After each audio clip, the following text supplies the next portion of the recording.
Assalamualaikum warahmatullahi wabarakatuh. Perkenalkan, nama saya Ramadan dengan NIM C0D024055. Di sini saya akan menjelaskan tentang pemotongan PPh pasal 21 pegawai tidak tetap.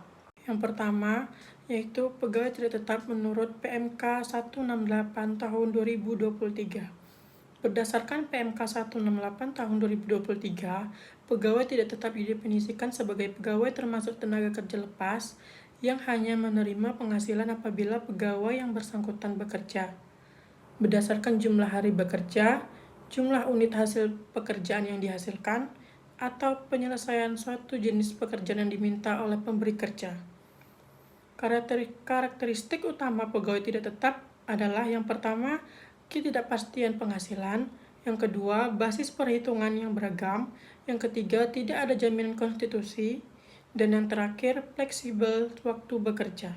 Contoh pegawai tidak tetap antara lain adalah pekerja harian lepas, tenaga kerja borongan, freelance, konsultan independen, pekerja paruh waktu, dan tenaga kerja kontrak jangka pendek.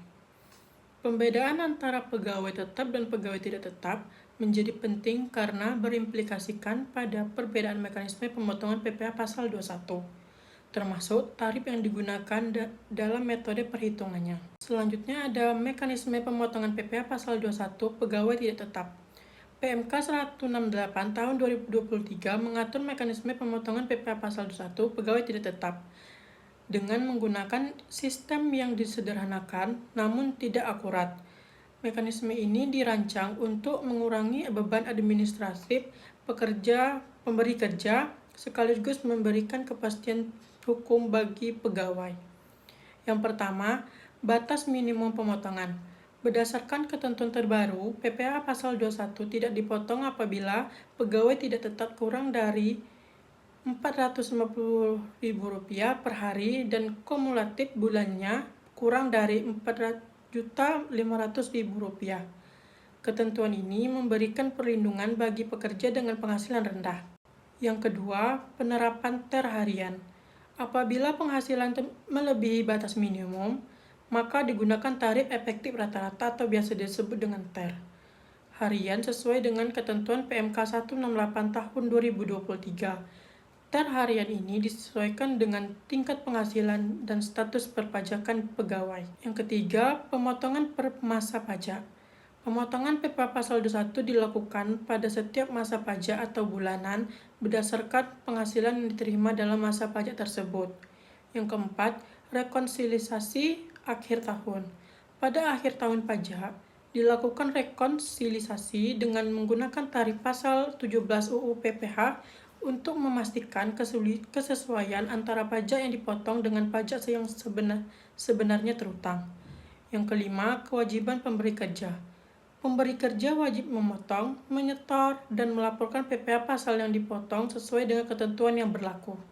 Selanjutnya ada tarif efektif rata-rata, biasa disebut dengan TER.